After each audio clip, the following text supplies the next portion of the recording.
ননয় ready হয়ে গেছে, শাড়ি পরে একদম মা সরস্বতী। একটা হেয়ার ব্যান্ড দিয়ে দিতে হবে না মাথায়, তাহলে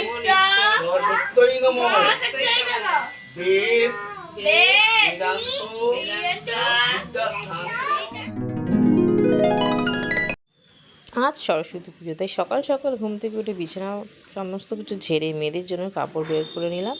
আর নিয়ে কিন্তু চলে গেলাম হলুদ বাটতে, কারণ হলুদ তো আজকের মাখতেই হবে, সরস্বতী পুজো বলে কথা। আর হলুদ কিন্তু আমার মেয়েরা একা মাখিনি, একটা কাকু এসেছিলো তার বাচ্চার জন্য হলুদ নিয়ে যেতে।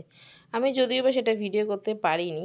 এরপর আমার ছোটো মেয়েকে আমি রেডি করে নিয়ে, আমার ননয় রেডি হয়ে গেছে, শাড়ি পরে একদম মা সরস্বতী।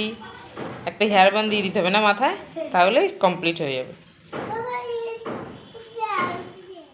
প্রত্যেক বছর পুজোর সমস্ত কাজ আমিই করি, কিন্তু এই বছর আমার বর সকালবেলা উঠেই সমস্ত কিছু গুছিয়েছে, ঠাকুরের এখানটা সাজিয়েছে।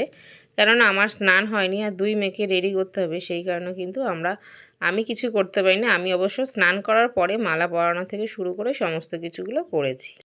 ভিডিওটা শেষ পর্যন্ত দেখুন, আমার ছোটো মেয়ে কেমনভাবে অঞ্জলি দিলে সমস্তটাই আমি কিন্তু শেয়ার করেছি।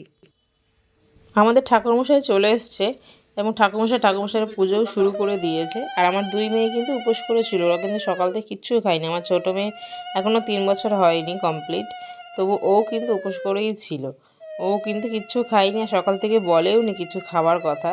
তো ওর অঞ্জলিটা দেবে, আপনারা শুধু দেখবেন আর হাসবেন।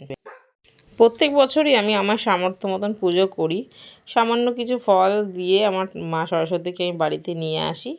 যেই বছর থেকে আমার বড় মেয়ে হাতে খড়ি হয়েছে সেই বছর থেকেই কিন্তু আমি ঘরে পুজো করি।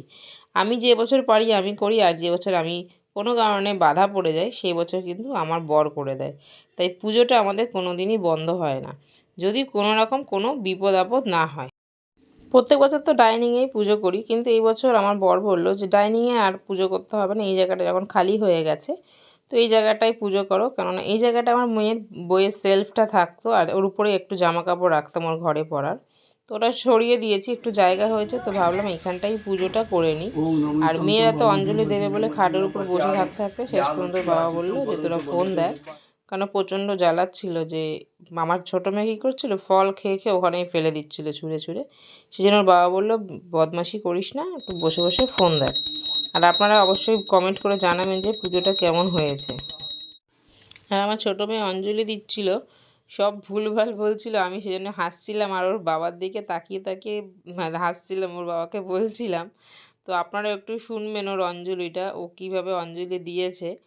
যে ও যে বলেছে এটাই কিন্তু অনেক, ও চেষ্টা করেছে যতটা পেরেছে বলেছে, যখন আর বুঝতে পারছে না আর কি করবে।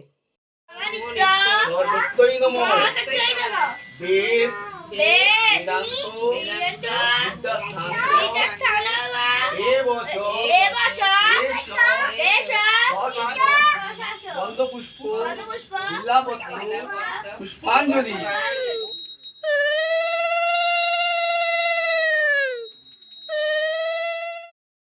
এরপর মা সরস্বতীর আরতি দিয়ে কিন্তু আমার পুজো শেষ হয়ে যায়। তো আরতিটা দেখুন।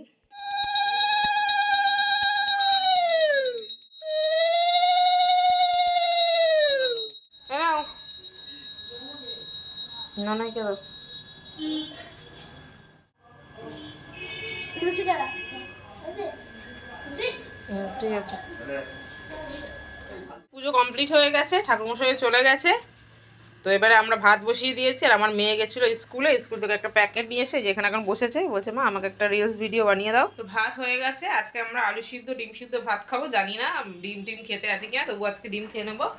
আর এইখানে এই পাশের বাড়ির থেকে একটু প্রসাদ দিয়ে গেছে, ওটা আমার ছোটো মেয়েকে, ওখানে আলুর দম আছে ওটা দিয়ে ওকে খাওয়াবো। আর বড়ো মেয়ে গেছে ওর টিউশনের আন্টির বাড়িতে, তো ওখানেই খাওয়া দাওয়া করবে। তো আজকের আমরা কোনো এখন এই বেলা রান্না বান্না নেই, কিন্তু ওবেলা করবো, ভোগের খিচুড়ি করবো আর লাবড়া করবো। তো এখন আমার বর ফুচকা নিয়ে এসেছে, তো আমরা এখন সবাই ফুচকা খাবো। এই যে আমার ছোটো মেয়েও ফুচকা খাবে। ফুচকা খাবি তো না? আচ্ছা, আমরা এখন ফুচকা খাবো। তো আমরা এখন একটু ফুচকা খেয়ে নিই। তুমি খাবে? ও খাবে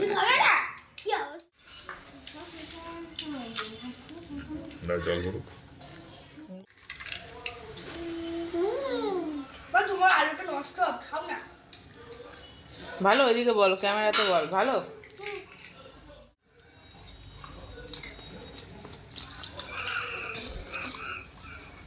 বাজে রাত 10:30, আমাদের সবারই খাওয়া দাওয়া হয়ে গেছে। খিচুড়ি করেছিলাম, এইটুকুনি খিচুড়ি এখনও আছে, আর একটুখানি লাবড়া আছে। বাদ বাকি সবই সবাইকে দিয়েই আমি শেষ করে আমি খিচুড়ি আর লাবড়া কিছুই দেখাইনি, আমার একদম মনেই ছিল না। ফুচকা খেতে খেতে সব ভুলেই গেছিলাম। আর মেয়ে বারবার দৌড়ে দৌড়ে রাস্তায় চলে যাচ্ছিলো, ও খুব দুষ্টুমি করছিলো, চাল ডাল সমস্ত কিছু ফেলে দিচ্ছিলো ঘরের মধ্যে। তো ওই জন্য আমি আর কিছুই ভিডিও করতে পারিনি। তো যাক, আমার চ্যানেলে কিন্তু খিচুড়ি লাবড়ার ভিডিও অলরেডি আগের থেকে আছে, তো আপনারা যদি চান ওখান থেকে দেখে নেবেন। তো আজকে ভিডিওটাকে এখানে এন্ড করছি। আর সরস্বতী পুজোতে আমার মেয়েদেরকে কেমন লাগছিল, আমি যতটুকুনি পেরেছি অল্প একটু জায়গার মধ্যে পুজো করেছি। তো আপনারা অবশ্যই কমেন্ট করে জানাবেন কেমন কি হয়েছে না হয়েছে। তো আজকে আমাদের ভিডিওটা এখানে এন্ড করি। ভালো লাগলে লাইক কমেন্ট শেয়ার করেন, চ্যানেলটাকে সাবস্ক্রাইব করার পাশে থাকবেন। সবাই সুস্থ থাকবেন, ভালো থাকবেন, বাই বাই।